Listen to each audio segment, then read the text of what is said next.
ॐ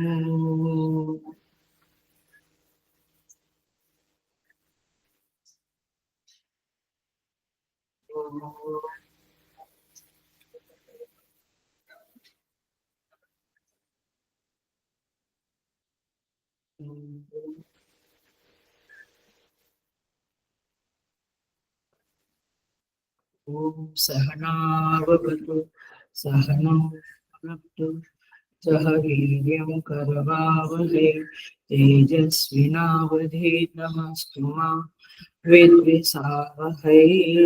ॐ शान्ति शान्ति शान्तिः। समस्तजनकल्याणे निरतं करुणामयं नमामि चिन्मयं देवं सद्गुरुं ब्रह्मविद्वरम्।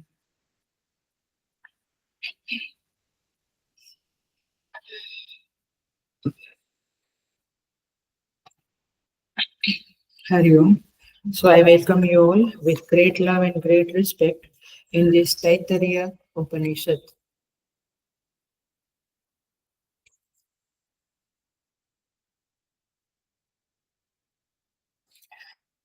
So we will chant. हम भृगुवल्ली में है, हम शांति मंत्र का पाठ करेंगे, फिर ग्रंथ में प्रवेश करेंगे। ओम शन्नो मित्र शं वरुणः शन्नो भवत्वर्यमा सन्न इंद्रो बृहस्पतिः सन्नो विष्णुरुक्रमः नमो ब्रह्मणे नमस्ते वायु त्वमेव प्रत्यक्षं ब्रह्मासि त्वामेव प्रत्यक्षं ब्रह्म वदिष्यामि ऋतं वदिष्यामि सत्यं वदिष्यामि तन्मामवतु तद्वक्तारमवतु अवतु माम् अवतु वक्तारम्। ओम शांति शांति शांति। भृगुवल्ली अष्टम अनुवाक।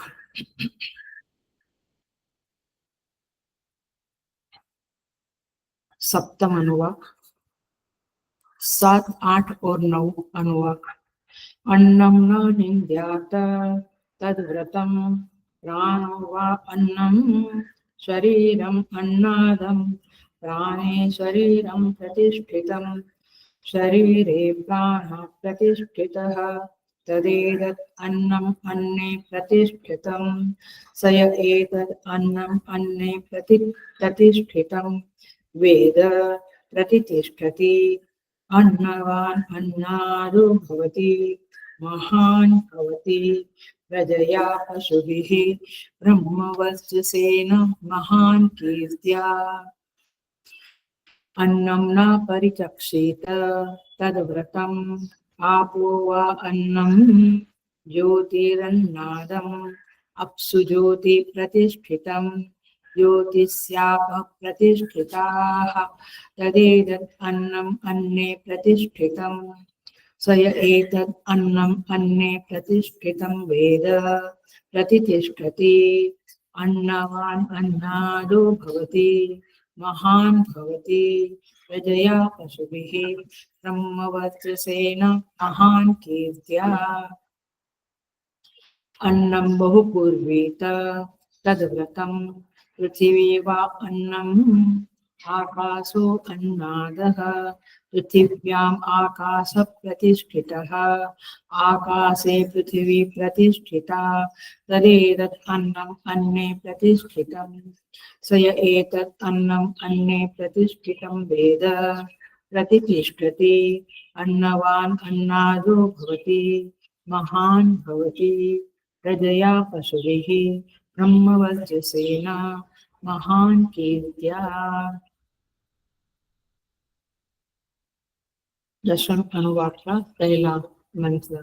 न कंचन वसतो प्रत्याचक्षेत तद्व्रतं तस्माद्यया कया च विदया बहवम् अन्नं प्राप्नुयात् अराध्यास्मा अन्नम् इति आचक्षते एतद्वै मुखतो अन्नगं राद्धं मुखतो अस्मै अन्नगं राध्यते एतद्वै मध्यतो अन्नम् अन्नगं राद्धं मद्यतो अस्मै अन्नगं राध्यते एतद्वा अन्ततो अन्नगं राद्धम् अन्ततो अस्मै अन्नगं राध्यते य एवं वेद.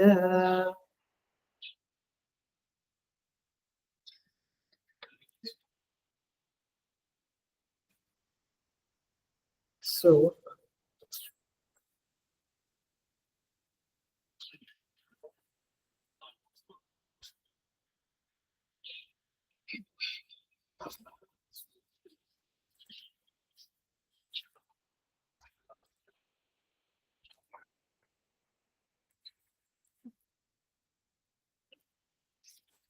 अष्टम अनुवाक.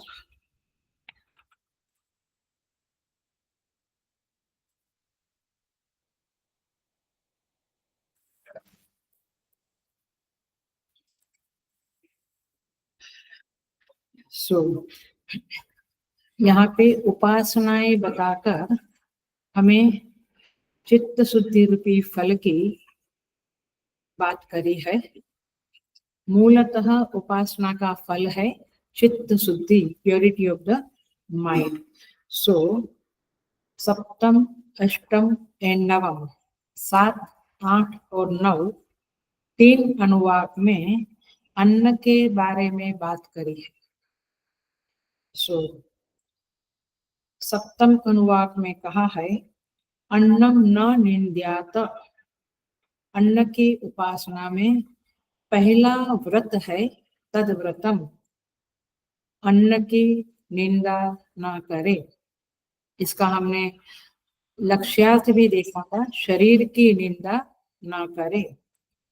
उपासना के जो आलम्बन है वह मुख्यतया वैदिक काल में 5 रहते थे. 5 तरह के. कौन से थे वो? प्रकृति के, आकाश, वायु, अग्नि, जल, पृथ्वी.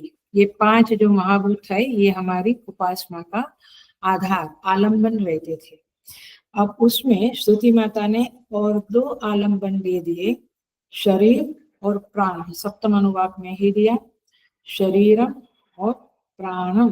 तो टोटल कितने हुए? 7. 5 और 2 7. तो कुल 7 आलम्बन प्राप्त है. ये वैदिक काल की बात है.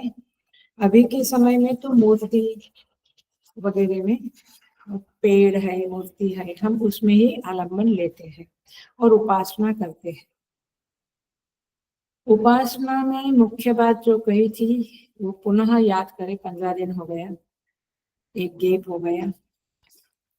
सो फिर से बात करें तो उपासना वस्तु धर्म की अपेक्षा नहीं रखती है. मतलब हम सुपारी में गणेश जी की उपासना करते हैं तो सुपारी एंड गणेश में कोई सिमिलरिटी नहीं है ना. लेकिन इसका मतलब क्या हुआ कि उपासना में जो भी पदार्थ लिया जाता है, पत्थर का हो, मार्बल का, शालिग्राम का हो, शिवलिंग का, उसमें वस्तु कैसी है, क्या है, वो नहीं देखा जाता है. उसमें आप किसका आलम्बन लेते हो वो नहीं देखा जाता है, बट किसके लिए लेते हो. अर्थात हम गणपति के लिए सुपारी लेते हैं तो सुपारी का वस्तु धर्म नहीं देखना है. केवल वेदों में बताया है कि सुपारी में, मैंने उपासना शास्त्र में बताया है कि सुपारी में गणपति का आराधना करो तो करना है. सिंपल. सो साम्यता नहीं है. तो उपासना में बड़ा नियम समझ लो, समान धर्मिता की अपेक्षा न करें. अरे इसमें क्या और गणपति तो अलग है. ठीक है, वेद ने कहा है तो करो. पाषाण मूर्ति है, उसमें हम ईश्वर की उपासना करते हैं. तो भले ना पाषाण मूर्ति है, पत्थर की है, तो ऐसा मत सोचो कि ये पत्थर में ईश्वर कैसे. शास्त्र ने कहा है तो पाषाण में ईश्वर का आलम्बन ढूंढो. सो इस तरह से सनातन धर्म में जो उपासना शास्त्र है उसे अच्छी तरह से समझना चाहिए, तब जाके हम उपासना कर सकते हैं. पिछले क्लास में कहा था आर्य समाज में पहला प्रसंग जो बताते हैं वो ये है कि शिवलिंग के ऊपर चूहा चढ़ गया. तो कहा गया, अरे आपका ईश्वर तो दम वगैरह का है, ये मूर्ति पूजा छोड़ दो। इसके पीछे रहस्य ये है कि आप उस शिवलिंग को देखकर अपने हृदय में भगवान शिव की स्मृति को जगाते हैं और फिर उनकी आराधना करते हैं। तो उतना निमित्त है, साधन है, बट समान धर्मिता देखने लगे कि यह ये तो ईश्वर नहीं है, इसके ऊपर चूहा चढ़ गया तो हटाने की भी ताकत नहीं है। तो आप समान धर्मिता मत देखो। आगे उपासना इज अ वेरी वेरी माने रहस्यात्मक साधना है। और देखिए, केवल सनातन धर्म नहीं, अन्य धर्मों में भी जो क्रॉस होता है क्रिश्चियनिटी का, क्रॉस में वो लोग क्रॉस देखते हैं क्या? वो किसको देखते हैं? यीशु ख्रिस्त को देखते हैं, आराधना करते हैं ना, ऐसे ऊपर नीचे ऐसा करके। तो किसकी याद है? क्राइस्ट की, यीशु ख्रिस्त की याद है, लेकिन है क्या? एक लकड़े का क्रूस। ऐसे तो सभी लोगों के वहां उपासना है। तो इसीलिए मक्का जाकर काबा को चूमते हैं, तो वो पत्थर है काबा का, लेकिन उसमें वे लोग अपने पैगंबर का, अपने ईश्वर का आराधन करते हैं, सो नमाज पढ़ते हैं। तो तो नियम क्या समझा हमने वेदों का? इसलिए हमारे बच्चे लोग भी कहते हैं क्या पत्थर को पूजना। हाँ भाई, तेरे को ही अक्ल ज्यादा है, हमको कम है। तो प्रतीकोपासना में आलम्बन के लिए चुनी हुई वस्तु का धर्म नहीं देखा जाता है। वहां केवल उपासना शास्त्र का आदेश है कि शिवलिंग में शिव की आराधना करो, शालिग्राम में विष्णु की आराधना करो, तो वैसे ही करना है। गणेश जी को दुर्वा चढ़ाओ, शिव जी को बेलो पत्र चढ़ाओ, तो वैसा ही करना है। कृष्ण को तुलसी चढ़ाओ, तो वैसा करना है, नो आर्ग्यूमेंट।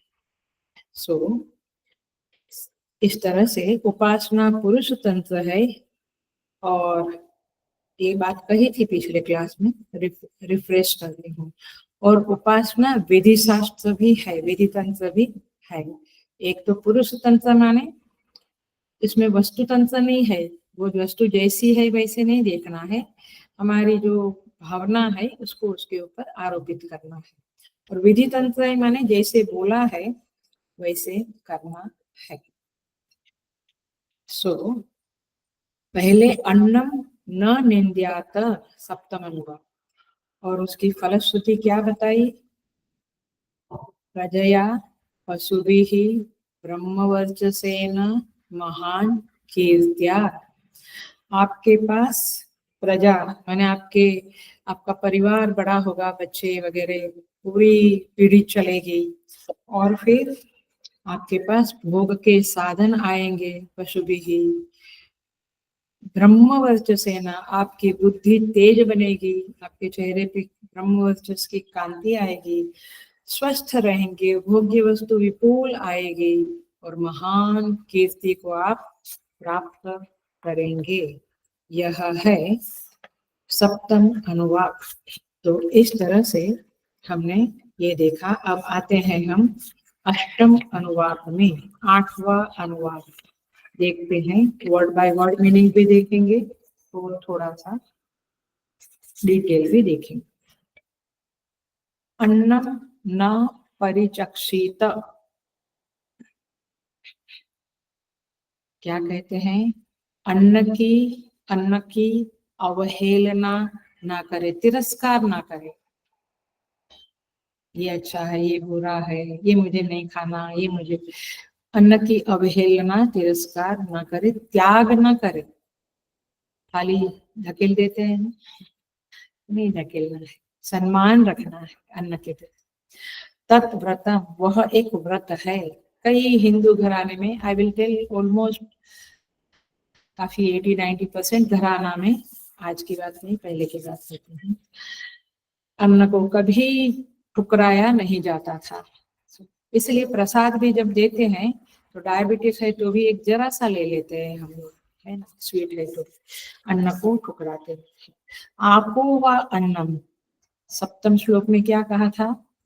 सप्तम अनुवाक में प्राण और शरीर, तो वहां पे कहा था प्राण व अन्नम शरीरम अन्नादम, बाद में शरीर को अन्न कहा, प्राण को अन्नद कहा। वैसे ही सेम स्टाइल है, सेम सिद्धांत है। आपो व अन्नम माने पानी, आप माने जल, पानी, जल ही अन्न है। ट्रांसलेशन समझा? अन्न ही जल है। ज्योति ही अन्नादम, और अग्नि क्या है? अन्नाद है। अन्नाद माने खाने वाला, अन्न माने खाया जाता है वह है, जो भोग्य वस्तु वो अन्न है, भोक्ता अन्नादम है। सो जल है, अन्न है, और तेज माने अग्नि, अन्नादम माने रस स्वरूप, अन्न का भोक्ता है। यहाँ तक तो ठीक समझ में आया मेरे ख्याल से, राइट? यहाँ तक ठीक है। फिर अपसु ज्योति ही प्रतिष्ठितम, अगला वाक्य है अपसु, अपसु माने जल में, ज्योति प्रतिष्ठितम, जल में अग्नि स्थिर है। अब ये सोचने वाली बात है ना, गले से उतरती है। जल में अग्नि स्थिर है, हाँ श्रुति कहती है, हम देखें तो तेज में और ज्योतिषु आपः प्रतिष्ठिता, तेज में जल प्रतिष्ठित है, जल में तेज माने अग्नि प्रतिष्ठित है, अग्नि में जल प्रतिष्ठित है। ये उपासना है। हम तद एतत् अन्नम अन्ने प्रतिष्ठितम, इस तरह से यह अन्न में अन्न प्रतिष्ठित है, अन्न में अन्न प्रतिष्ठित है। देखेंगे सय एतद् अन्नम अन्ने प्रतिष्ठितम वेद प्रतिष्ठति, जो मनुष्य इस तरह से अन्न में अन्न प्रतिष्ठित है, इस रहस्य को जान लेता है, भली भांति समझ लेता है, वह प्रतिष्ठति, वह उस रहस्य में प्रतिष्ठित हो जाता है। जो व्यक्ति अन्न में प्रतिष्ठित है, माने जल में अग्नि प्रतिष्ठित है, अग्नि में जल प्रतिष्ठित है, इस बात को समझ लेता है, वो स्थित हो जाता है, मैंने उसको ज्ञान हो जाता है। अन्नवान अन्नादो भवति, और फिर बहुत अन्न वाला आदमी अन्न को खाने वाला भी हो जाता है। माने जिसके पास बहुत अन्न है, नॉट नेसेसरी कि वो अन्न को खा सकता है, अन्न है लेकिन खाने की ताकत चली गई। बट यहाँ पे कहते हैं अन्नवान अन्नादो भवति, अन्न, बहुत अन्न वाला आदमी अन्न का खाने वाला हो जाता है। महान भवति प्रजया पशुभिः ब्रह्मवर्चसेन, और फिर प्रजा, प्रजा माने संतान, बड़ा परिवार, उससे पशुओं से, पशु माने गाड़ी बंगला घर इत्यादि, ब्रह्मवर्चसेना ब्रह्म तेज से महान भवति, महान बन जाता है, और महान कीर्तिया माने कीर्ति से भी महान बन जाता है, उसकी कीर्ति बहुत फैल जाती है। ठीक है, अभी 15 दिन पहले का याद नहीं होगा, इसीलिए हम और थोड़ा समझते हैं। सो ये अष्टम अनुवाक, 8वें अनुवाक में क्या कहा गया है, इसको जरा सा हम देखते हैं। देखो,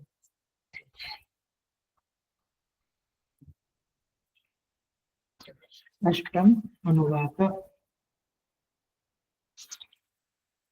थोड़ा सा सप्तम अनुवाक का देखते हुए फिर हम अष्टम अनुवाक देखते हैं। इस अनुवाक में जैसे सप्तम में प्राण और शरीर था, याद है ना, शरीर और प्राण, शरीर में प्राण स्थित है, प्राण में शरीर स्थित है, शरीर अन्न है, प्राण अन्नाद है, फिर प्राण अन्न है, शरीर अन्नाद है, परस्पर एक दूसरे के सहायक है। और ये हम जानते हैं, हमने पिछले क्लास में देख लिया था कि प्राण गया तो शरीर गया, और शरीर और प्राण है तो शरीर है, लेकिन शरीर है तो प्राण भी है, शरीर नहीं तो प्राण कहाँ है, तो शरीर है तो प्राण है, प्राण है तो शरीर है, परस्पर एक दूसरे का अन्न है, अन्नाद है। इस तरह से यहाँ पे भी हम देखेंगे। यहाँ पे किसकी कंपैरिजन है? अग्नि और जल, तेज और जल की है, जल और ज्योति आप जो भी कहो। तो दोनों को अन्न रूप बताकर उसे जानने का फल इस अनुवाद में बताया है। माने जिस मनुष्य की इच्छा अन्नादि से संपन्न होने की हो, आई थिंक सभी की है, एवरीबॉडी वांट्स कि अन्न हमारे पास बहुत हो, उसे उसे यह नियम लेना चाहिए, क्या अन्नम ना परिचक्षेत, अन्न की मैं कभी भी अवहेलना, तिरस्कार, निंदा नहीं करूंगा, अर्थात अन्न का उल्लंघन नहीं करूंगा। इसलिए देखो, आपको याद है हम लोग छोटे थे तो थाली लगाई है, तो पहले तो जमीन पे बैठते थे सब लाइन में ऐसे, तो थाली को क्रॉस करके नहीं जाने, उसको छलांग मार के उसको ऐसे करके नहीं जाने देते थे। क्यों? क्योंकि अन्न का तिरस्कार होता है, तो इसीलिए उसका उल्लंघन होता है ना। जैसे कोई बैठा है, किसी का पैर लंबा है, उस पैर को क्रॉस करके हम नहीं जाते, हम साइड से जाते हैं। मंदिर में भी सपोज किसी का पैर दुखता है और लंबाया है तो उसको क्रॉस नहीं करते हैं। सो तात्पर्य क्या है कि अन्न का उल्लंघन नहीं करना चाहिए, उसका दुरुपयोग भी नहीं करना चाहिए। हेलो, दुरुपयोग का मतलब ये हुआ एक्स्ट्रा नहीं खाना चाहिए, एक्स्ट्रा खाया तो दुरुपयोग ही हो गया ना, तो दुरुपयोग नहीं करना चाहिए। और परिचक्षित माने त्याग, इसका त्याग भी नहीं करना चाहिए ऐसा, और उसको जूठा भी नहीं छोड़ना चाहिए, ऐसा व्रत लेना चाहिए। ऐसा व्रत लेने के घर में भरपूर अन्न आ जाता है। देखिए, इसके पीछे एक नियम है। हेलो, ध्यान से सुनना।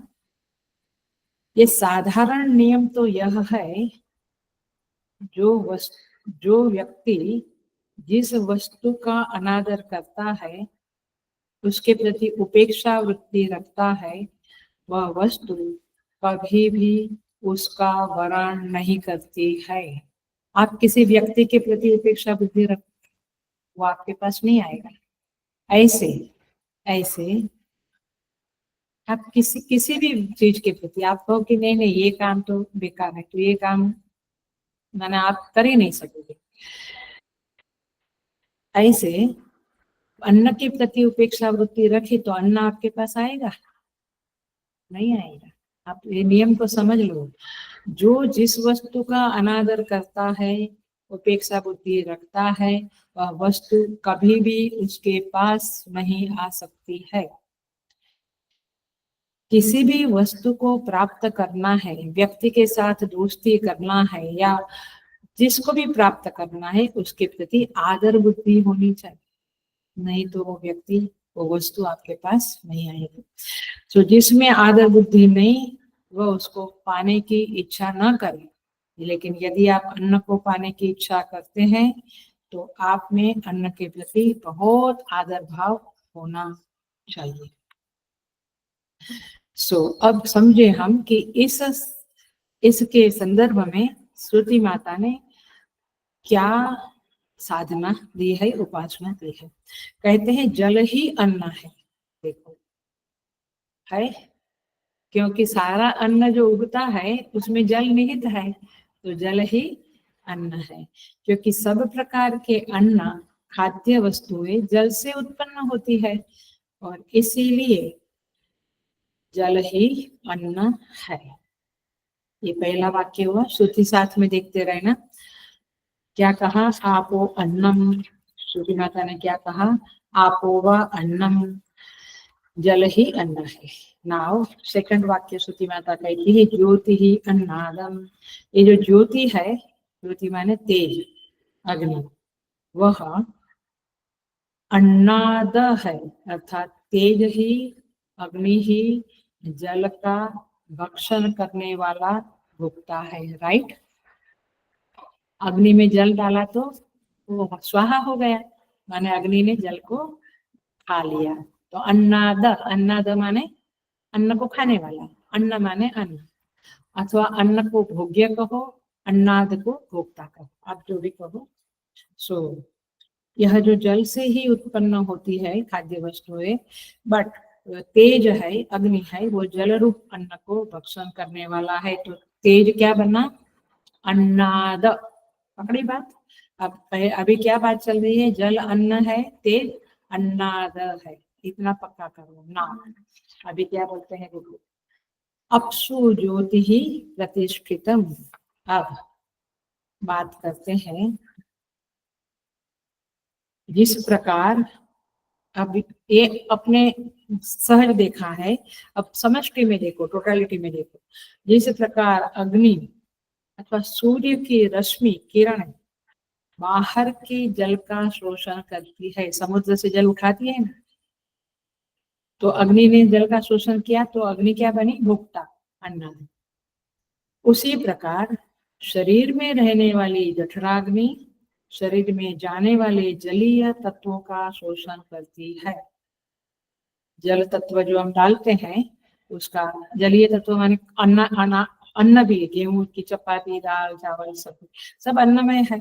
उसका शोषण कौन करता है? जठराग्नि। बाहर जल का शोषण कौन करता है? सूर्य भगवान की किरण। अब क्या कहते हैं? अपसु ज्योति प्रतिष्ठितम, जल में ज्योति प्रतिष्ठित है।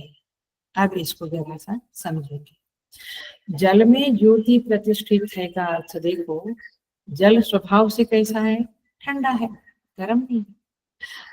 अतएव उसमें उष्ण ज्योति कैसे स्थित है? कैसे जल में अग्नि स्थित हो सकती है? ये बात समझ में नहीं आती। तथापि शास्त्रों में यह माना गया है। अब पुराण पढ़ो आप लोग, भागवत पढ़ो, क्या लिखा है? समुद्र में बड़वानल अग्नि रहता है। समुद्र में बड़वानल अग्नि है ना, तो जल में अग्नि है, मान लिया। अपसु ज्योति प्रतिष्ठितम, ये जो मंत्र का शब्द है, जल में ज्योति प्रतिष्ठित है, वो एग्जाम्पल से समझ में आया? अभी बिल्कुल क्लियर, प्रत्यक्ष प्रमाण बोलते हैं। ये प्रत्यक्ष है, वैज्ञानिक लोगों ने ढूंढा है और शास्त्रों में भी बात आती है। आजकल के वैज्ञानिक भी क्या करते हैं? जल तत्व से बिजली उत्पन्न करते हैं। अपन कहते हैं ना, वो क्या बना लिया, बांध बना लिया है ना, तो जल तत्व से क्या किया? बिजली उत्पन्न की। तो जल में बिजली थी तभी उत्पन्न हुई ना, जल में बिजली थी तभी तो उत्पन्न की वैज्ञानिकों ने, साइंटिस्टों ने। तो तात्पर्य है कि स्तुति माता जो कहती है कि जल में अग्नि प्रतिष्ठित, अपसु तेज प्रतिष्ठितम, तो ये बात सच है, प्रत्यक्ष है कि जल में अग्नि स्थित है। और सूर्य की प्रखर किरणों में भी जल रहता है। कैसे पता? क्योंकि वहीं से बादल बन के बरसता है। पहले किरणों ने अग्नि जल लिया समुद्र से, फिर उसके अंदर रहा, फिर बादलों से गिराती है। तो जल में अग्नि है और अग्नि में जल है। ठीक हो गया? दोनों बराबर है? ओके, सुनो।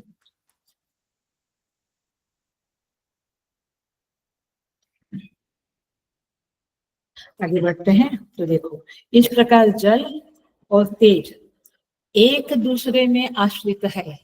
वहां पे शरीर और प्राण, अभी अभी समझा, एक दूसरे में आश्रित है। शरीर है तो प्राण है, प्राण गया तो शरीर गया। और प्राण के, शरीर के बगैर प्राण नहीं रहता है, तो प्राण शरीर पे आश्रित, शरीर प्राण पे आश्रित। ऐसे यहाँ पे जल में तेज और तेज में जल अन्योन्य आश्रित है, एक दूसरे में आश्रित है। सो यहाँ पे देखें हम, समस्त अन्न रूप खाद्य पदार्थों के कारण है ये जल, समस्त खाद्य पदार्थों का कारण रूप है। हाँ, अन्न, जल नहीं तो गेहूं बनेगा ही नहीं, तो अन्न किसके, अन्न का कारण क्या हुआ? जल। हाँ, ये जल ही अन्न के रूप में परिणत हुआ, तो दोनों एक दूसरे के साथ कनेक्टेड है, इसलिए दोनों अन्न है, इसलिए नहीं बट दोनों अन्न है। तो इस प्रकार अन्नम अन्ने प्रतिष्ठितम, अन्न में ही अन्न प्रतिष्ठित है। जल में ही अन्न प्रतिष्ठित है, अन्न में ही जल। तो अन्नम अन्ने प्रतिष्ठितम शब्द का अर्थ मालूम पड़ा। तो इस तरह से तदेतम अन्नम अन्ने प्रतिष्ठितम स य एतद् अन्नम अन्ने प्रतिष्ठितम वेद प्रतिष्ठति। जो मनुष्य इस रहस्य को समझ लेता है वह इन दोनों के विज्ञान में प्रतिष्ठित होता है, माने वो सिद्ध पुरुष बन जाता है और वह उनका ठीक ठीक उपयोग करता है। वह व्यक्ति प्रजया पशुभिः ब्रह्मवर्चसेन महान भवति। उसके पास संपूर्ण बहुत ज्यादा विपुल प्रमाण में भोग सामग्री आ जाती है और फिर उस भोग को, उस सामग्री को, माने जो भी साधन संपत्ति हमारे पास आती है उसे उपभोग करने की सामर्थ्य भी आती है। नहीं तो बहुत सारा है घर में लेकिन खा नहीं सकते, जा नहीं सकते कहीं, ऐसा नहीं। इस तरह की व्यक्ति को उपभोग में लाने के लिए सामर्थ्य भी प्राप्त होती है और फिर वह संतान, परिवार, बहुत सारी साधन सामग्री और ब्रह्म तेज से संपन्न हो जाता है और इस कारण उसका यश सारे जगत में फैल जाता है। अभी अभी हमारा एग्जाम्पल टाटा, रतन टाटा का देह शांत हुआ तो कितनी बातें आई कि कैसे वो अन्न का सदुपयोग माने क्या, आप अन्न को बांटो, यू कंट्रीब्यूट योर संपत्ति, यू कंट्रीब्यूट। वे ऐसा लिखा था, यूट्यूब में आया कि 66% दान देते थे संपत्ति, और संपत्ति 1 लाख 2 लाख नहीं, करोड़ों की संपत्ति। मतलब ये है कि अन्न का ठीक से उपयोग करो, अर्थात साधन सामग्री, शरीर को भी अन्न कहा, इनका प्राण को भी अन्न कहा, इनका ठीक से सदुपयोग करो। इतनी प्राण शक्ति का व्यय मत करो कि बाद में ठूस हो जाए। इतना शरीर को मत यूटिलाइज करो कि शरीर एकदम बीमार पड़ जाए, है ना। इसलिए सबका एक बैलेंस, एक समतोल रखना जरूरी है। और इस तरह से यहाँ पे कहते हैं कि ये व्यक्ति इस बात को समझ जाता है। देखते हैं थोड़ा सा और देखते हैं। देखिए यहाँ पे समझना ये है, अष्टम अनुवाक्य चल रहा है कि जल तत्व है, उसमें अन्न की भावना करनी चाहिए। इसलिए आयुर्वेद में कहते हैं कि जल को चुइंग करके पियो, गटा गटा गटा गटा मत पियो, एक एक घूट घूट करके पियो, क्योंकि वो अन्न है। जैसे अन्न को हम एक एक कवा खाते हैं, ऐसे जल को भी अन्न की भावना करके पियो और व्रत रखो कि अन्न की अथवा जल की हम अवहेलना नहीं करेंगे। ओ माय गॉड, हमारे यहाँ तो जब भी प्रसंग आता है और सारे आश्रमों में जहां जहां मैं गई हूँ दिखता है बड़ा बोर्ड, जल का, बिजली का दुरुपयोग ना होवे, माने switch off the light, switch off the नल, ऐसे लिखते हैं ना। हम लोग भी लिखते हैं इधर, क्योंकि हम पानी को छोड़ देते, लाइटें चालू रहती है, तो उसका अवहेलना है। मुझे कभी कभी लोग कहते हैं आप इतना किरकिर क्यों करते हैं, भूल जाते हैं लाइट बंद करना, भूल जाते हैं नल बंद। आई हाउ कैन भूल जाते हैं, माने क्या, ये वेद का आदेश है कि आप इसका संभाल के यूज करो, उसका सदुपयोग करो। और इसके प्रति अवहेलना क्या है, आप लाइटें चालू रख के चले गए, नल चालू रखा, अवहेलना है, अन्न की जल की अवहेलना। तो इसलिए, और दूसरा ये मुझे नहीं पसंद है, करेला नहीं पसंद, आजकल के बच्चों का यही हाल है, दाल चावल रोटी सब्जी नहीं, पास्ता और नूडल चाहिए। तो शुभ अशुभ कहकर अन्न का परिहार नहीं करना चाहिए, ये व्रत लेना चाहिए और बच्चों में भी ये व्रत रखना चाहिए। जूठन तो एक दाना भी नहीं छोड़ना चाहिए। जैनों में या ऐसे कई जगह पे ये पानी डाल के पी जाते हैं, बढ़िया, ये सारी शास्त्रों की ही बातें हैं। सो इस तरह से अन्न की महिमा गाई है 8वें अनुवाक में और स्तुति की है। तो 2 व्रत हो गया, एक तो अन्न की निंदा मत करो, दूसरा अन्न की अवहेलना माने तिरस्कार मत करो। जल में भी अन्न भाव करो, क्योंकि जल ही हमारा जीवन है। यदि जल नहीं तो जीवन नहीं। और ज्योति में अन्नाद की भावना करो। माने आप जब जब ज्योति को देखे, अग्नि को देखे और जल को देखे, तो उसमें इस तरह की भावना करें कि ये हमारा जीवन है, इसके प्रति रिस्पेक्ट करें। हमें तो फुकट में सब मिलता है, माने अग्नि भी, धूप भी, गैस भी, मतलब फुकट में माने ऐसे मिल जाता है, तो हमें उसकी कदर नहीं है। बट इन सब में देवता की भावना करनी चाहिए, अर्थात सम्मान की भावना करनी चाहिए। अब देखो, और से दूसरी तरह से हम इस रिलेशनशिप को देखते हैं। थोड़ा एक वन मोर पॉइंट, एक तो वड़वानल वगैरह का देख लिया, अभी दूसरा पॉइंट। उपनिषदों में सृष्टि की उत्पत्ति कैसे बताते हैं? आत्मना आकाश संभूतः, आकाशात् वायुः, वायोर अग्निः, अग्ने आपः, आपः पृथ्वी, पृथिव्याम अन्नम, है ना। आकाश से वायु, वायु से जल। अब वायु से अग्नि उत्पन्न हुई, अग्नि से जल उत्पन्न हुआ, तो अग्नि क्या बनी? जल की कारण बनी। अग्नि से जल उत्पन्न, तो जल कार्य, अग्नि कारण। अभी जल कार्य, अग्नि कारण, तो जो कार्य होता है, जैसे मिट्टी और घट, तो मिट्टी कारण, घट कार्य। तो घट में जो घट कार्य है उसमें कारण अनुगत है, तो अग्नि में जल अनुगत है। हो गई बात खत्म। तेज, जब अग्नि में जल है, ये बात पूरी हो गई। क्यों? क्योंकि अग्नि कारण है और जल कार्य है, तो कार्य में, कार्य जो होता है वो कारण में रहता ही है। जैसे घट है, वो किस में स्थित है? मिट्टी में स्थित है। मिट्टी किस में है? घट में है। तो ऐसे अग्नि कारण है, तो अग्नि में जल स्थित है। और दूसरा, जल में ज्योति है, तो क्या है? कारण में कार्य स्थित है। आया? घट में मिट्टी है, मिट्टी में घट है। वैसे उस एग्जाम्पल से, कारण कार्य परंपरा की दृष्टि से देखे तो अग्नि में जल है, जल में अग्नि है। आगे बात, कार्य कारण में अनुगत है, कारण कार्य में अनुगत है। तो इस तरह से ये भावना करें कि ये एक दूसरे से कनेक्टेड है। पांचों महाभूत, इसका सम्मान करना चाहिए, रिस्पेक्ट करना चाहिए, ये यहाँ पे कहते हैं। और ये रिस्पेक्ट ही, फिर उसके मंत्र होते हैं। ये रिस्पेक्ट, ये मंत्र चैंटिंग ही क्या है? अन्न का सम्मान है। और इसीलिए आप देखो,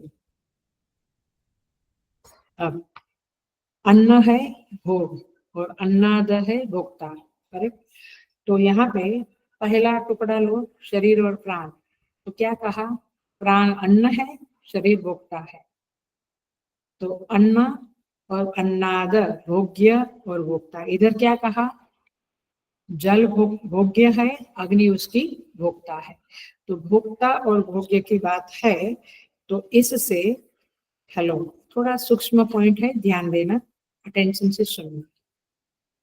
तो यहाँ पे यदि हम वेदांत की दृष्टि डालें, तो वेदांत गीता जी में ही कहते हैं, गुणा गुणेषु वर्तन्ते इति मत्वा न सज्जते। गुणा गुणेषु वर्तन्ते, वो आपका फेमस श्लोक है ना, स्पृशन जिगरन अश्नन वाली बात है। फिर एंड में क्या कहते हैं? गुणा गुणेषु वर्तन्ते, 5वां अध्याय, इति मत्वा न सज्जते। तो यहाँ पे आपको क्या देखना है? ये गुणा गुणेषु वर्तन्ते माने तुम शरीर भोक्ता, प्राण भोग्य, अग्नि भोक्ता, जल भोग्य, तो तुम अपने को भोक्ता क्यों कहते हो? I am the doer, I am the enjoyer, मैं भोक्ता, मैं करता, ये क्यों कहते हो? देखो ये श्लोक क्या कहता है आपको वेदांत की दृष्टि से। आप भोक्ता नहीं हो, अग्निदेव भोक्ता है। मैं खाता हूँ, मैंने अन्न को खाया नहीं भाई, तेरे में कोई औकात नहीं है कि तू अन्न को खा सके। एक एक गुलाब जामुन भी एक्स्ट्रा खाया तो वो बता देगा, या तो शुगर बढ़ाएगा या उल्टी करवाएगा। आप में भोक्तत्व की ताकत ही नहीं है। भोक्ता तो जठराग्नि है। अहम वैश्वानरो भूत्वा प्राणिनां देहमाश्रितः प्राणापानो समायुक्तम पचामी अन्नम। मैं अन्न को पचाता हूँ, तुम भोक्ता नहीं हो, भगवान भोक्ता है। और वैश्वानर के रूप में परमेश्वरी भोक्ता है। तो गुणागुणेषु प्रवर्तते, माने यहाँ पे भोक्ता और भोग्य की जो बात करी है वो यही है कि ये जो अंतःकरण है, वैश्वानर है, इंद्रियां है, ये सब एक दूसरे के प्राण है, शरीर है, जल है, अग्नि है, एक दूसरे के भोक्ता और भोग्य है। देखिए आखिर में सब कुछ पंचमहाभूत से बना है और पंचमहाभूत एक दूसरे का भोग्य बनता है, भोक्ता बनते हैं। अपंचीकृत पंचमहाभूत के सात्विक अंश से क्या बना? ज्ञानेन्द्रिय, राजसिक अंश से कर्मेंद्रिय और तामसिक अंश से एक एक विषय बने, शब्द स्पर्श रूप रस।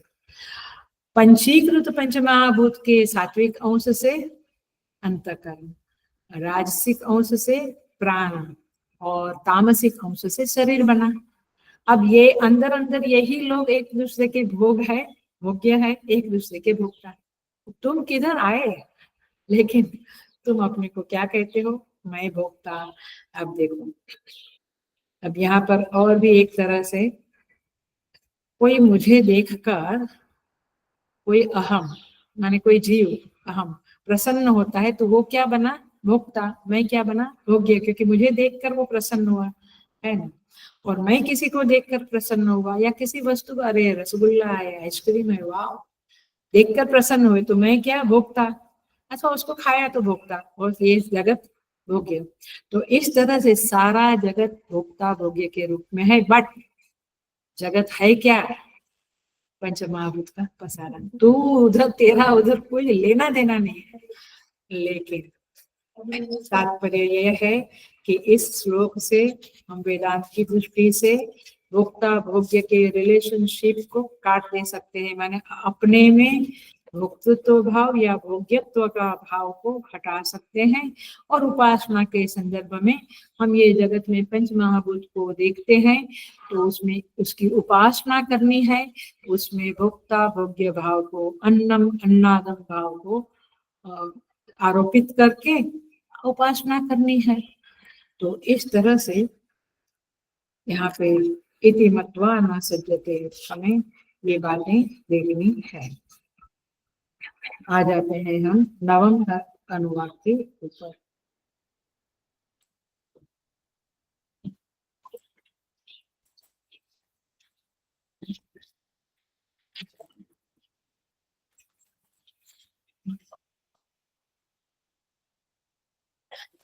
नवम अनुवाद में स्तुति माता कहती है, अन्नम बहुपूर्वीत, वाह, बहुत अन्न आपके घर में हो गए। अन्न घर क्या, हम लोग आधा किलो 1 किलो लाते हैं, आधा किलो लाते हैं। पहले याद है, मैं पिछले क्लास में भी बोली थी, घरों में हमारे पिपड़े रहते थे, पिप, हाँ, बोनी रहती थी और पिप रहते थे। उसमें तेल बिल लगा के, कुछ दवाई लगा के अम्मा लोग संभालती थी। साल भर चलता था, इतना अन्न आता था और उतने गेस्ट भी आते थे, पौने पर ये तो थे। अन्नम बहुपूर्वीत, अन्न बहुत बढ़ा हो। तद व्रतम, ऐसा व्रत लो। क्यों ये व्रत लो, देखते हैं हम। फिर कहती है श्रुति माता, पृथ्वी व अन्नम, ये पृथ्वी ही अन्न है। आकाशो अन्नादः, आकाश अन्नाद है, भोक्ता है। आपको समझ में आया ना? ये उपासना ऐसे महाभूतों को लेकर उपासना करनी है, उसके प्रति देखना है, उसमें ये अन्ना अन्नाद की भावना करनी है। तो क्या हो जाएगा, मैं जो अपने को अन्नाद मानता हूँ, भोक्ता मानता हूँ, वो थोड़ा ठंडा हो जाएगा, थोड़ा हम क्या बोलेंगे, नरम हो जाएंगे, थोड़े हम विनम्र हो जाएंगे कि भाई आई एम नॉट एंजॉय। आकाशो अन्नादः पृथिव्या आकाशः प्रतिष्ठितः। श्रुति कहती है पृथ्वी, पृथ्वी जो है उसमें आकाश प्रतिष्ठित है। अपने को क्या लगता है, पृथ्वी में आकाश प्रतिष्ठित है ऐसा लगता है, या आकाश में पृथ्वी है ऐसा लगता है? आकाश में पृथ्वी है ऐसा लगता है, बट श्रुति माता क्या कहती है, पृथ्वी में आकाश प्रतिष्ठित है। समझेंगे उसको, हम समझेंगे उसको। आकाश में पृथ्वी प्रतिष्ठित है। और आगे कहते हैं आकाशे पृथ्वी प्रतिष्ठिता, तो पृथ्वी में आकाश प्रतिष्ठित है, आकाश में पृथ्वी प्रतिष्ठित है। तद एतद अन्नम अन्ने प्रतिष्ठितम, यही अन्न में अन्न प्रतिष्ठित है। माने एक अन्न है, पृथ्वी अन्न है, आकाश अन्नाद होगा, फिर आकाश अन्न बना, पृथ्वी अन्नाद होगा, तो अन्नम अन्ने प्रतिष्ठितम। स य एतद अन्नम अन्ने प्रतिष्ठितम वेद प्रतिष्ठति, जो इस तरह से अन्न ही अन्न में प्रतिष्ठित है, इस रहस्य को जान लेता है, वह उस विषय में प्रतिष्ठित हो जाता है। माने ये संसार के रहस्य को जानने में प्रतिष्ठित हो जाता है। अन्नवान अन्नादो भवते, यह जो अन्न वाला है वो अन्न को खाने वाला बन जाता है। माने बहुत अन्न उसके घर में है, एक तो वो दूसरा वह अन्न को खा भी सकता है, पचतना ही, ऐसा नहीं बोलेगा, अभी डाइजेस्ट नहीं होता, ऐसा नहीं, सामर्थ्यवान हो जाता है, अर्थात सामग्री भी बहुत है उसके पास और वो सामग्री को सदुपयोग करने वाला भी बन जाता है। महान भवती प्रजया पशुभी ब्रह्मवर्चसे, न महान कीर्त्या, वह प्रजा पशु और ब्रह्मवर्चस से महान हो जाता है, उसकी कीर्ति भी बहुत महान हो जाती है। देखेंगे ये अनुवाद में क्या कहा है।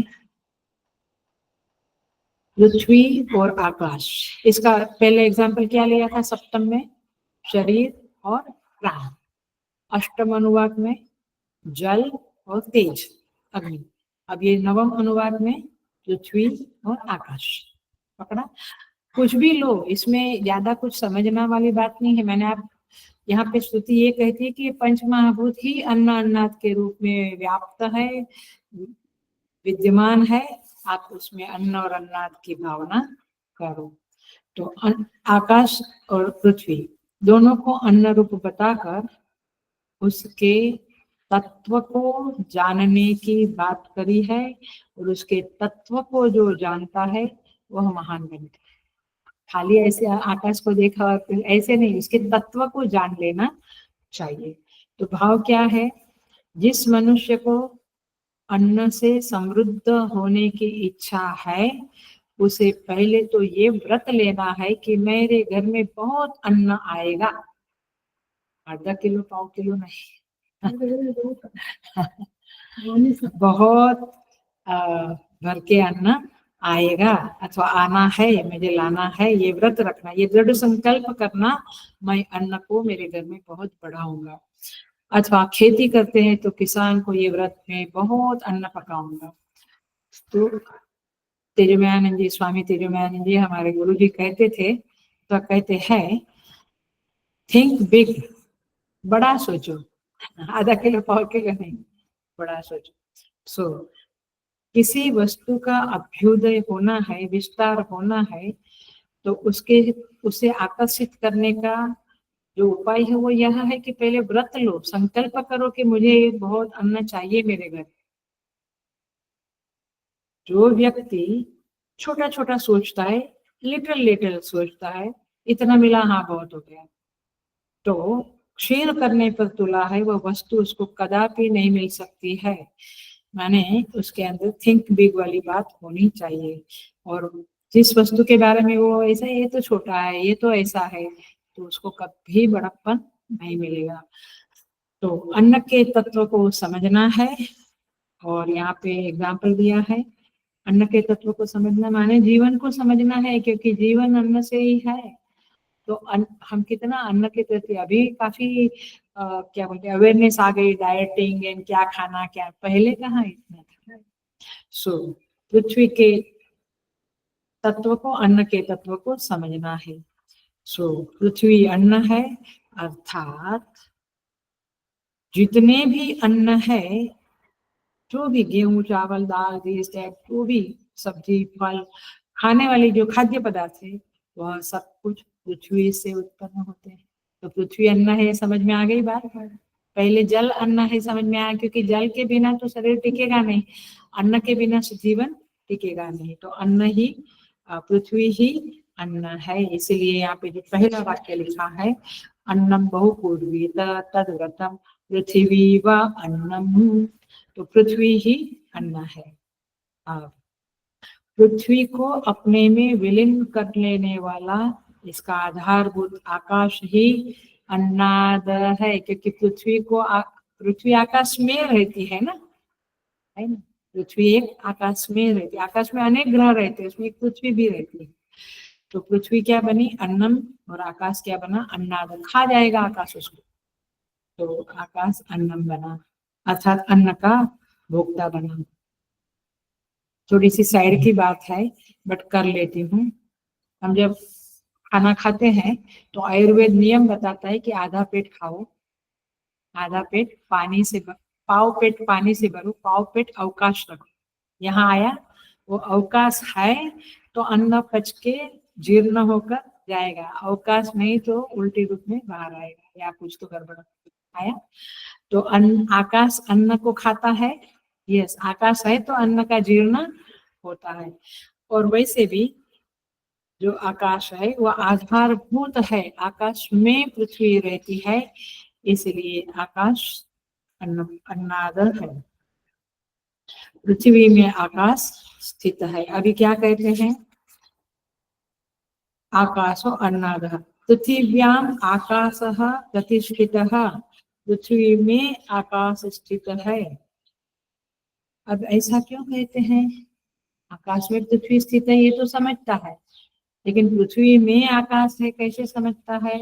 देखो, क्लासिक लॉजिक देते हैं यहाँ पे। आकाश सर्वव्यापी है, ये बात सच है, यस, तो फिर पृथ्वी में भी है, हो गई बात खत्म। सो आकाश सर्वव्यापी है और इसलिए आकाश पृथ्वी में स्थित है ऐसा कहा जाएगा, और आकाश में पृथ्वी स्थित है ये पहले कहा। तो आकाश में पृथ्वी स्थित है, पृथ्वी में आकाश स्थित है, ये तो ऊपर ऊपर की बातें चल रही है। इसके अंदर अंदर में जाएंगे तो बहुत सारी बातें निकलेगी, उतना हम नहीं करते हैं यहाँ पे। तभी पता चलेगा कि आकाश का रहस्य क्या है, पृथ्वी का रहस्य क्या है, उतना गहराई में नहीं जा रहे। सो आकाश में पृथ्वी, बट हम उपासना कर रहे हैं, इसके बारे में सोच रहे हैं। तो आकाश में पृथ्वी स्थित है, पृथ्वी में आकाश स्थित है, ये बात प्रत्यक्ष सिद्ध हो गई। यहाँ पे कोई और लॉजिक लगाने की जरूरत नहीं है। तो दोनों एक दूसरे का आधार है, ये है, दोनों एक दूसरे का आधार है। जैसे ये ग्लास में पानी है तो पानी का आधार ग्लास है, बट ग्लास का आधार पानी नहीं है। बट यहाँ पे पंचमहाभूत में एक रहस्य समझा, पृथ्वी आकाश में स्थित है, आकाश में पृथ्वी स्थित है। तो एक दूसरे का आधार होने के कारण दोनों अन्न रूप है और दोनों अन्नाद भी है, ये बात भी करिए। देखते हैं पांचों भूतों में, देखना पहला तत्व क्या है? आकाश। अंतिम तत्व क्या है? पृथ्वी। अंतिम तत्व पृथ्वी है, आकाश वायु जल, आकाश वायु अग्नि जल पृथ्वी। तो पहला आकाश है, पृथ्वी अंतिम तत्व है, दोनों तीन बाकी जल वायु और अग्नि तीनों बीच वाले हैं। अब अंतर्गत है तो समस्त भोग्य पदार्थ रूप अन्न, ये पांच महाभूत के कार्य है। ये पांच महाभूत से ही सूर्य का प्रकाश है, गर्मी है तो ही अन्न पकता है। तो अन्न क्या है? ये पांच महाभूत का कार्य है, समझ में आ गई बात? तो ये पांचों महाभूत अन्न के रूप में भी स्थित है और पांचों महाभूत अन्नाद भी है। तो पांचों महाभूत एक दूसरे से कनेक्टेड है और इसीलिए साधक को जब उपासना करनी है, माने मूर्ति में हम उपासना करते हैं, वो एक अभी अभी के युग में, द्वापर युग में, कलयुग में ये ज्यादा ही इसका महत्व है। बट वैदिक काल में ये पंच महाभूत जो तत्व है, अग्नि तत्व, जल तत्व, इनको ही आधार बनाकर उपासनाएं किया करते थे। ऋषि मुनि लोग क्या करते थे? अग्नि तत्व प्रकट करके अग्नि के मंत्र बोलेंगे, वर्षा जल के महत्व अग्नि मंथन करके उत्पन्न करते थे। तो इस तरह से ये सारा कुछ अन्नमय है, इसलिए अन्नम अन्ने प्रतिष्ठितम। यहाँ पे क्या कहते हैं श्लोक में? तदेतम अन्नम अन्ने प्रतिष्ठितम स एतद् अन्नम अन्ये प्रतिष्ठितम वेद प्रतिष्ठति।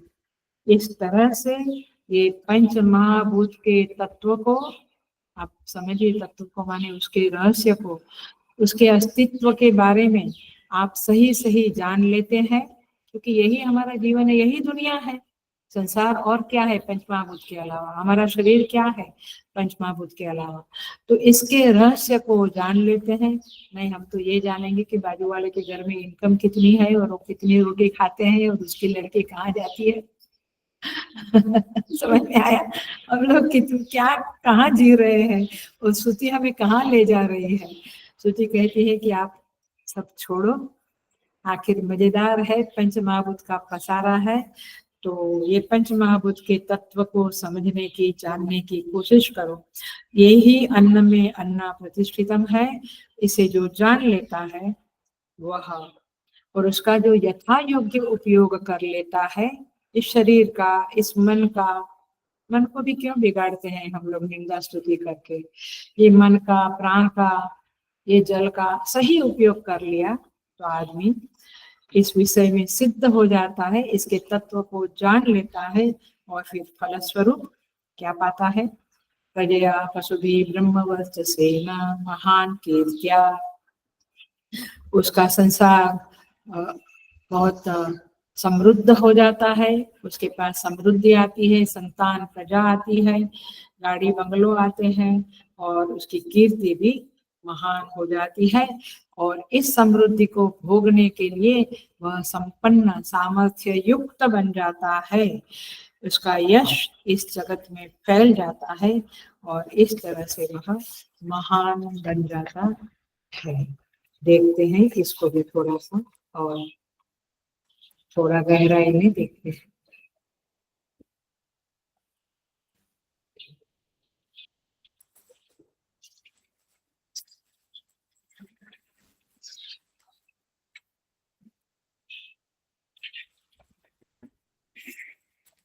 तो मुख्य यहाँ पे प्रयोजन क्या है? अन्न और अन्नाद की भावना से मुक्त होना, माने भोग्य और भोक्ता की भावना से मुक्त बनो। संसार ही एक दूसरे का भोग्य भोक्ता है, परमात्मा के महाभूत ही भोक्ता भोग्य है। आप उसमें अपना काम मत अड़ाओ, आई एम द भोक्ता, ये छोड़ दो। सो बहु अन्नम पूर्वेत, ये ऐसा वाक्य है, बहुत अन्न होना चाहिए, माने आप बहुत धनवान होना चाहिए, तब तो अन्न आएगा घर में। सो पहले के समय में क्या था, लोग धनवान बनते थे, राज्य अपना समृद्ध करते थे। फिर बीच में एक समय आया जहाँ पे लोगों को ये बोलने को संकोच होता था कि क्या बनना चाहते हो? Doctor, engineer. मैं धनवान बनना चाहता हूँ। ऐसा बोलना थोड़ा संकोच होता था। मैंने अभी किसका वीडियो तो आया सुना, वहां पे कहते हैं कि आई थिंक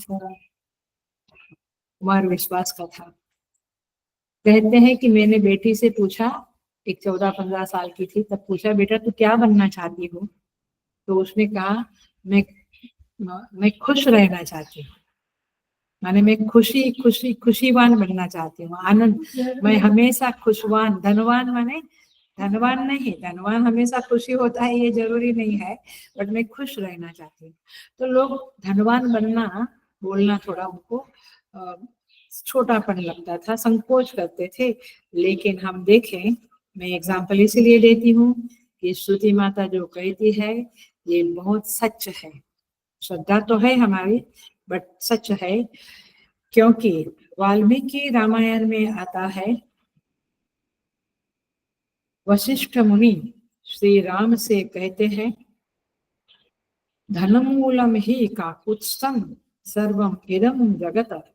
ये काकुत्स्थम माने, काकुत्स ये रघुवंश के पहले राजा का नाम था, तो काकुत्स नाम था, उससे राम जी को वशिष्ठ जी काकुत्स कहते हैं। हे काकुत्स, हे राम, ये सारे जगत का मूल धन है। धन माने पैसा ही मत समझो, समृद्धि, अन्न, सब कुछ। तो जगत का मूल धन है, तो इसलिए उसे प्राप्त करने की के प्रयत्न करने चाहिए, ऐसा वाल्मीकि रामायण में कहते हैं। माने देखो, देखिए ऐसा मत सोचिए, ये परिग्रह मत करो, ये एक प्रकार के साधकों को आदेश है जो वैराग्यवान है। आया, जैसे हमारे जैसे हमने सब छोड़ दिया है, नौकरी नहीं किया, अभी भी हमें कोई पगार नहीं मिलता है, हम सेवा के रूप में सेवा का व्रत लिया है, गुरु सेवा का व्रत लिया, मैं 20 साल की थी तभी लिया है। तो तात्पर्य कि हम लोगों के लिए वो ठीक है कि परिग्रह मत करो, धन कमाने का नहीं होता है हम लोगों को, परंतु जो गृहस्थ है उसे धन कमाना ही चाहिए और फिर उससे अन्नदान वगैरह करना ही चाहिए, दान वगैरह करना चाहिए। तो पर यहाँ पे आदेश ये है, अन्नम बहु पूर्वित, इस मंत्र का आदेश यह है कि आप परिश्रमी बनो। बाप का पैसा है आराम से जीवन बिता देंगे, नहीं, परिश्रम करना ये मनुष्य का कर्तव्य है। और क्या करना है, परिश्रम करके बहुत धन कमाओ, अन्न कमाओ और फिर दूसरों की सेवा करो, गरीबों की सेवा करो, जो विकलांग है, जो हॉस्पिटलाइज है, माने जो भी दुखी दर्दी है उनकी सेवा करो। नहीं मेरे पास मेरे खाने जितना है, ऐसे नहीं, बहुत शरीर को ऐसे आलसी मत बनाओ। सो स्वयं सुख से रहो, बहुत अन्न कमा कर, और संस्कृति की भी सेवा करो। तो भगवान ने सबको परिश्रम करने की, काम करने की शक्ति दी है, उसका उपयोग कर, दैट इज द बहु अन्नम पूर्विका। इसका अर्थ ये होता है, माने कर्म का स्वातंत्र्य भगवान ने जो रखा दे रखा है, तो आप उसका उपयोग सदुपयोग करो। यदि आप नहीं करते हैं, आप पड़े रहते हैं आलसी बन के, मैं बार बार कहती, पता नहीं मुझे हमेशा जब नीचे उतरती हूँ हमारे ऋतु में और देखती हूँ बूढ़े माने सीनियर लोग बैठे बैठे गप्पे मारते रहते हैं, हमेशा मुझे लगता है कभी कुछ सत्संग करे, कुछ पाठ भजन करे, पाठ पूजा करे, कुछ सेवा करे, कुछ तो करना चाहिए। खाया पिया गप्पे मार, बहुत दिल जलता है मेरा।